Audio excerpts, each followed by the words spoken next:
Wa mujinga nyuma nanyu kubera ubugoryi bwanyu we na MK Diane muramwici kubera ubugoryi bwanyu kwako mutumva birangiye umukobwa wanjye abigendeyemo kubera cya kigoryi ngo nemeke murambwira buri munsi ariko turajya cyumva ubu Diane amaze gupfa nawe ugiye gupfa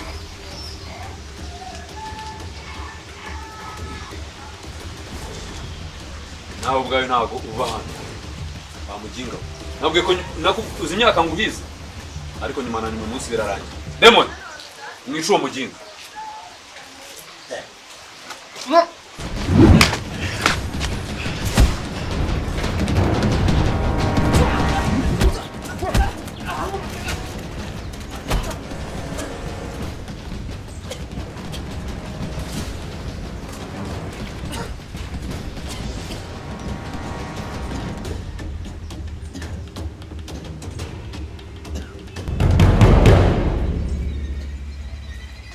kumeni wewe wa mujinga we igihe cyose namaze ndi gutakaza umwanya wanjye ntabwo nzi kari we muntu w'amazi kwa musenzi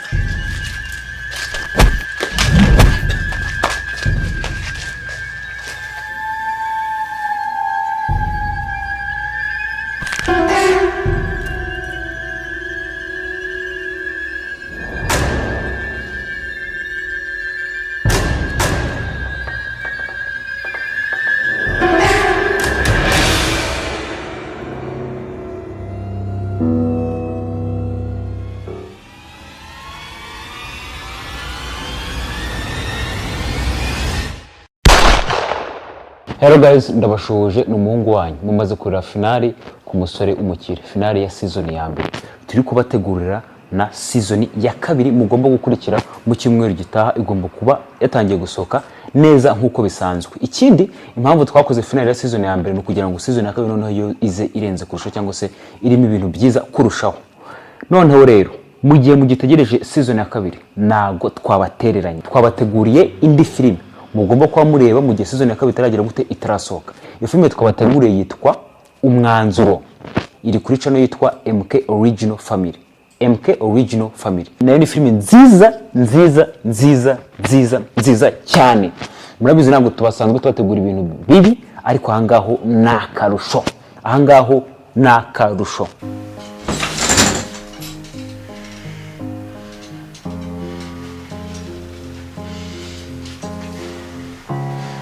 Cindy,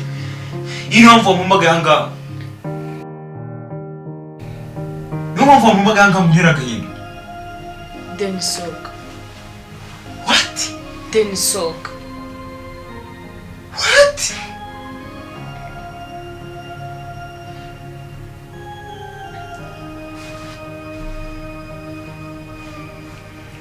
Then ndavuze ngo soka. Uvuze ngo Then sohoka ntabwo uri kunyumva.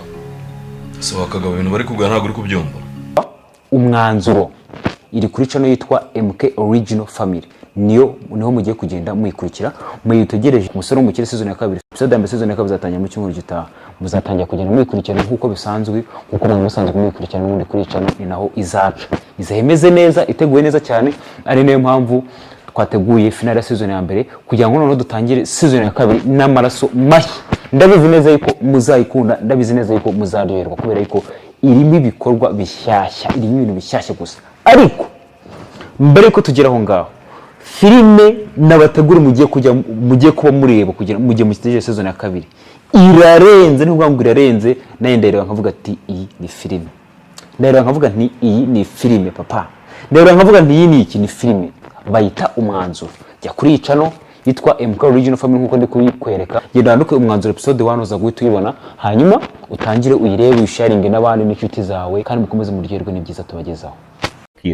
Noneho comment ati ndagukunda ukabona noneho hari ukuntu haza mu baby wa danje ubona ari wa danje wenda nk'aba baby nka 50 kareba muri comment ukabonamo yego nkatwe tuba tutaragira icyo tugera ukubona mu baby wa danje ugutera comment ati yo sindagukunda shaka tuzahure ntabwo uhita ucaye ni box ngo muzahure wamubaza icyo uzi ko nimuhura azagushotaza yego ariko rakina ariko ibyo no kutigira icyizere shaman hari ndaza kubireba. Uwo mukino umanza ukomeye ahari. Nanjye ntago nkuzi. Ukinirwa mu kihe kibuga se? Nibo babizi baze kumbwira numvishe babizi. Ngiye mbanza gukora ku bintu. Numva ari usoma ubona ibitekerezo by'abantu bwawe tubikoramo video. Yego. Ubwo hari abantu nabibonyeho bavuga ku kantu. Nanjye mpita mfatira numva nagaha abakunzi banjye nabaza abakunzi banjye. Ati ni ibiki mume kubumenyerega buri muntu wese agenda yiga kimwe ku kindi. Yego. Aka kanya. Mu bitekerezo byawe nta kantu karimo wavuga ukora nk'uko ubikora. Ugahita ukadusangiza aka kanya tukavuga ati tugusezere basi dutayemo. Kantu nakora nk'uko mbikora. Akantu nakora nkora ku mbuga. Mwana gakora mu buzima busanzwe. Oya. Akantu ukorera ku mbuga ariko nyine aka kanya utari wakora uri muratekereza. Kantu nkorera ku mbuga natari nakora icyo kibazo sindi kucyumva neza nsubiriramo. Nyine tekereza nk'aka idea agatekerezo ikintu ushobora guhita udutamo nyine tugaseka. Nshobora kubatamo mu gaseka. Yego. Ko nunguye. Nta kibazo ukora ko wakoze mbere. Ko nakoze mbere.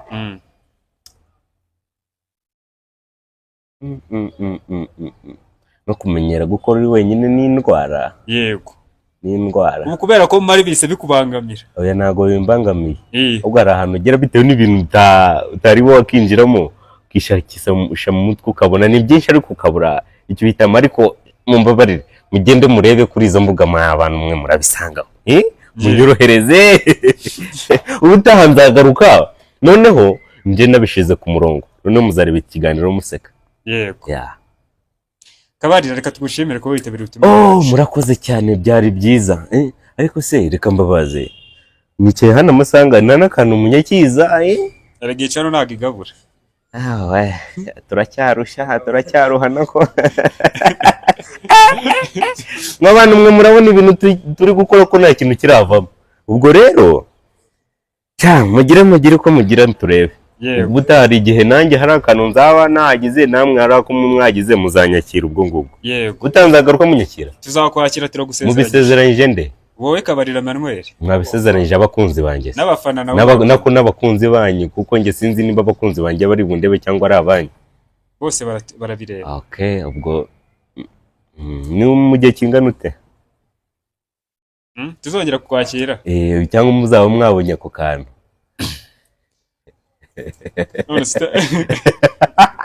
Angwe ijambo utangira umbaze. Oya? Subiza icyo ubone kujya mu bindi. Urambajije ngo? Mwana we. Ni mu gihe kingana ute ako kantu kazaba cyane yanyizaba yatangiye kugabura kugira ngo nzagaruka hano ako kantu gahari kuko buriya kuvuga usomeza cyangwa se ufata akantu ari cyo bivura hano. N'amagambo ari igihe ukagera ikibazo cy'amasaha rero kiracyari ikibazo mwana. Kwiki? Ikibazo cy'amasaha. Amasaha ni yagabura? Ntago uzi wacu taye muse mwana.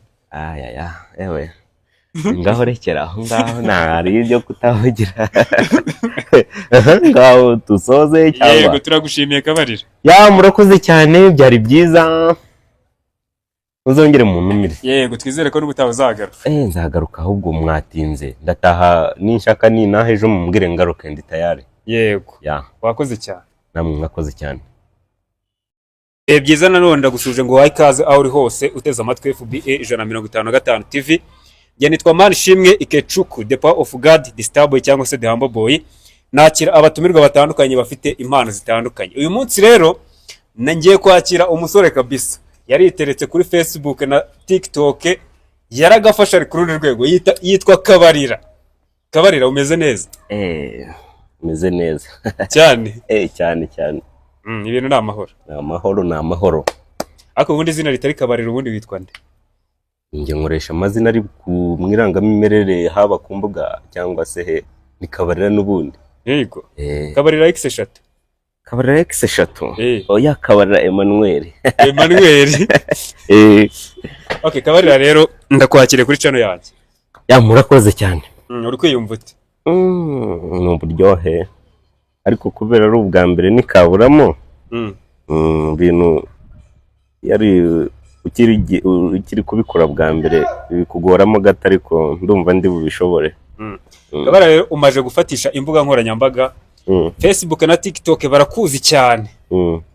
Ariko menye bataransondetse aya mazi se ahubwo se ntarayanywa ibintu byo kurya birahari komera kumbwira ko bigenda gushira. Yego boss biracyari ariko byenda gushira.